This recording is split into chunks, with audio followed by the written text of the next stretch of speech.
Bismillahirrahmanirrahim. Assalamualaikum warahmatullahi wabarakatuh. Alhamdulillahirabbil alamin. Allahumma shalli ala sayyidina Muhammad wa ala ali sayyidina Muhammad. Saudaraku kaum muslimin wal muslimat, soimin soimat yang dimuliakan oleh Allah Subhanahu wa taala, pemirsa Siak TV dimanapun Anda berada, kalaulah ada satu pertanyaan yang diutarakan kepada kita semua, apakah kita ingin masuk surga? Tentu kita menjawab semuanya pasti kita ingin masuk surga. Tapi apakah ada di antara kita yang berani menjamin bahwa nanti ketika kita menghadap Allah, ketika kita mati, maka Allah menempatkan kita di surganya? Tentu tidak ada di antara kita yang berani menjamin. Karena tidak ada satupun di antara kita yang tahu ketika nanti kita dipanggil oleh Allah, lalu Allah campakkan kita ke dalam surga, atau justru mungkin Allah benam kita di dalam neraka jahanam. Oleh karena itu saudaraku, pemirsa Siak TV yang dimuliakan Allah Subhanahu wa taala, ada satu hadis yang pernah disampaikan oleh Rasulullah sallallahu alaihi wasallam. Kalau tadi kita yang ingin berada di surganya Allah Subhanahu wa taala, ternyata ada 4 kelompok yang justru surga rindu kepada 4 kelompok ini, agar 4 kelompok ini masuk dan berada di surganya Allah Subhanahu wa taala. Dalam sebuah hadis dikatakan bahwa al-jannatu mustaqatu ila arba'atin nafar. Sesungguhnya surga itu rindu kepada 4 golongan. Siapa mereka? Yang pertama adalah talil Quran, orang yang gemar, orang yang suka membaca Al-Quran. Nah saudaraku yang dimuliakan Allah, apalagi hari ini kita berada di bulan suci yang mulia, tentu kita akrab sekali dengan Al-Quran. Target demi target yang ingin kita capai di bulan Ramadan ini untuk mengkhatamkan bacaan Al-Quran kita tentunya meningkat dibandingkan di luar bulan Ramadan. Mungkin ketika di luar bulan Ramadan sebulan kita sekali khatam, atau mungkin ada di antara kita yang justru setahun sekali khatam. Tapi di dalam bulan Ramadan tentu target itu kita tingkatkan. Mungkin selama bulan Ramadan kita memasang target bagaimana kita mampu mengkhatamkan 2 kali, 3 kali, bahkan berkali-kali khatam selama di bulan Ramadan. Maka momentum Ramadan adalah momentum yang baik untuk kita lebih mengakrabkan diri kita kepada Al-Quran. Karena ketika kita ingin hidup selamat, maka dekat-dekatlah kita dengan Al-Quran. Ketika kita ingin hidup bahagia di dunia dan akhirat, maka sering-seringlah kita membaca Al-Quran, sering-seringlah kita membaca terjemahannya, mentadabburi setiap ayat-ayat pada Al-Quran, serta mengamalkan isi daripada kandungan Al-Quran. Itu kelompok yang pertama. Kemudian kelompok yang kedua yang dirindukan oleh surganya Allah Subhanahu wa taala adalah wahafizil lisan, orang yang selalu menjaga lisannya. Saudara-saudaraku pemirsa Siak TV yang dimuliakan Allah, lisan adalah senjata yang paling ampuh yang ada pada diri setiap manusia. Tak sedikit hari ini saudaraku, gara-gara lisan orang banyak bertikai, orang banyak berkelahi hanya gara-gara lisan. Entah itu salah dalam berucap, sengaja atau tidak sengaja. Terkadang ucapan kita selalu saja menggores hati saudara-saudara kita. Ucapan kita selalu menyakiti hati saudara-saudara kita.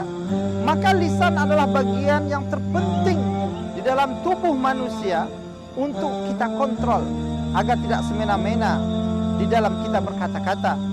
Apalagi di bulan Ramadan, maka hendaklah kita selalu menjaga lisan kita. Pernah suatu ketika, hadirin soimin soimat yang dimakan Allah Subhanahu wa taala, Luqmanul Hakim diperintahkan oleh tuannya untuk menyembelih seekor kambing. Setelah ia sembelih, Lalu tuannya memerintahkan agar ia mengambil bagian yang terbaik daripada tubuh kambing tersebut. Singkat cerita, Luqmanul Hakim pun mengambil lisan atau lidah daripada kambing tersebut, diberikan kepada tuannya. Setelah itu tidak lama kemudian tuannya Luqmanul Hakim kembali menyuruh Luqmanul Hakim untuk mengambil 1 ekor kambing lagi dan meminta Luqmanul Hakim untuk mengambil bagian terburuk yang ada pada tubuh kambing tersebut. Ternyata hadirin, Luqmanul Hakim lagi dan lagi mengambil lidah daripada kambing tersebut. Dan tuannya Luqmanul Hakim merasa heran. Wahai Luqman, ada apa ini? Tadi ketika aku meminta engkau mengambil bagian terbaik daripada tubuh kambing, engkau ambil lidahnya. Dan ketika aku meminta bagian terburuk daripada tubuh kambing tersebut, engkau juga memberikan lidahnya. Ada apa ini Luqman?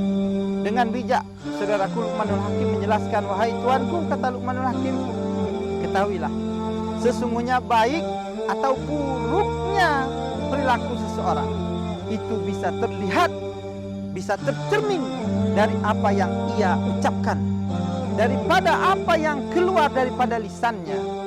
Itulah untayan kata hikmah yang diberikan Luqmanul Hakim kepada tuannya.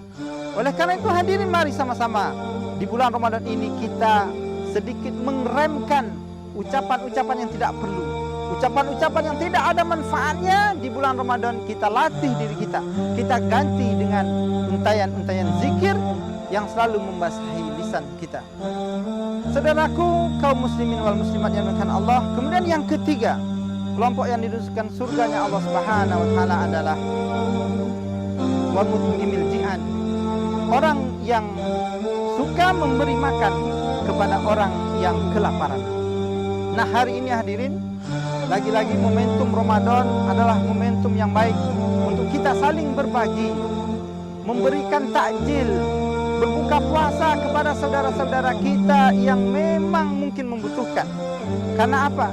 Karena barang siapa yang memberi makanan, memberi berbukaan kepada orang yang berpuasa, maka nilainya, pahalanya sama dengan orang yang berpuasa itu, tanpa mengurangi nilai pahala orang yang berpuasa itu. Oleh karena itu hadirin, tingkatkan kualitas sedekah kita di bulan Ramadan ini. Semoga apa yang kita lakukan, yang kita berikan kepada saudara kita, itu nanti akan menjadi, menambah beratnya timbangan amal kebaikan kita di hadapan Allah Subhanahu wa ta'ala.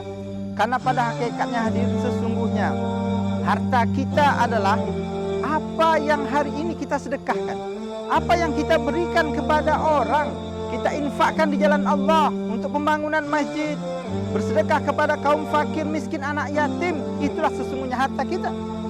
Namun harta yang kita simpan di deposito kita, yang kita simpan di saku, di dompet kita, pada hakikat itu bukanlah punya kita. Oleh karena itu lagi dan lagi Ramadan adalah momentum untuk kita berbagi. Kemudian hadirin yang dimuliakan Allah Subhanahu wa taala, kelompok yang keempat, yang terakhir yang dirindukan oleh surganya Allah Subhanahu wa taala adalah washaimi fi syahri Ramadan, orang yang berpuasa di bulan Ramadan. Nah, hari ini kita berada di bulan Ramadan. Hari ini kita juga berpuasa insyaallah. Maka puasa kita yang kita lakukan mulai dari terbit fajar sampai dengan terbenam matahari nantinya, semoga ini menjadi asbab kita dimasukkan oleh Allah Subhanahu wa taala ke dalam surganya Allah Subhanahu wa taala. Bagi kita yang diberi kesempatan bertemu dengan bulan Ramadan tahun ini, maka bersyukurlah kita. Karena banyak hari ini orang-orang yang ingin bertemu dengan bulan Ramadan tapi tak bisa hadirin Allah. Bahkan ketahuilah, orang yang berada di alam kubur hari ini, mereka yang sudah mati ketika bulan Ramadan tiba, maka mereka memohon kepada Allah agar mereka dikembalikan di atas dunia, karena mereka ingin melakukan ibadah demi ibadah di bulan suci Ramadan. Kita yang hari ini diberi kesempatan, jangan pernah kita sia-siakan, karena kita tidak tahu apakah kita masih bisa bertemu dengan bulan Ramadan yang akan datang. Demikian hukum singkat yang dapat kami sampaikan, semoga bermanfaat. Fa'tabiru ya ulil absar la'allakum tuflihun wal afu minkum. Assalamualaikum warahmatullahi wabarakatuh.